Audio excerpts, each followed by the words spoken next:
You've done great things in the past, but will that get your next opportunity in the future? You know you're great, everyone says you're great, you've done great jobs, you've got great experience, great knowledge, you've been there, done that, got the t-shirt, as the phrase goes. And often we talk about what we've done in the past. But as I say, we're all a limited company. We sell our time, our knowledge, our expertise, bundles of wisdom and enthusiasm, and in return people give us a wage. But there are times when your limited company, in other words you, have got to look for new opportunities. And talking about your past isn't always the best way of getting new opportunities in the future. You're great, but we've got to demonstrate the value that we're going to bring in the future. So what have you got to offer? There's a thought. Not just your knowledge and experience and what you've done in the past.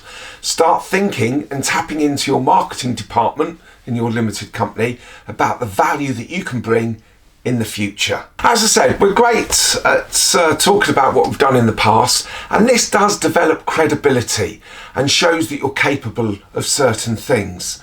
But, and it's a big but, people are more interested in what you can do in the future, in other words, the value that you can bring in the future, rather than just what you've done in the past. And this can be quite a big challenge. It's a difference in mindset. We need to learn to sell ourselves, because as I always say, if you can't talk positively and sell yourself, who's going to do it for you? Before we actually start telling people how brilliant we're going to be in the future for them, we actually need to find out what they're looking for.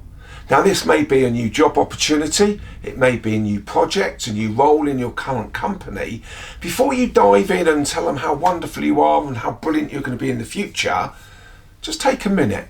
Do you really know what they're looking for? Do you have a really clear understanding of what they want you to achieve and how they want it to happen and pan out for the future?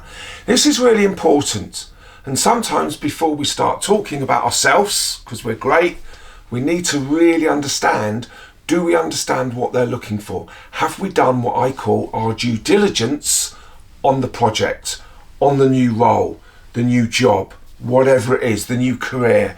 Really understanding, and especially if you're going into a new organisation, do you really know what they're looking for? And perhaps you've got to ask them some really great questions and turn it into a bit more of a business proposal, rather than you just telling them how wonderful you are and the value you're going to bring in the future, which is essential. But we've got to find out about them first. So once you've really fully understood what's needed and required from the project, from the job, the new role, etc., start talking about the value that you're going to bring, not just what you've done in the past. So how will you bring the teams together? How you overcome those challenges? How will you meet the business and the client's needs? How will you increase profitability and scalability?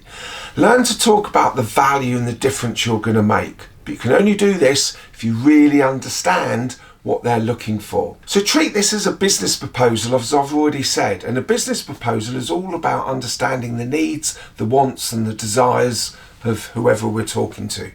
So what are their needs, wants and desires? And don't go start talking about yourself until you've fully understood it. Because that way, you can make sure that you become that 100% match. So learn to sell yourself, because if you can't do it, who's going to do it for you?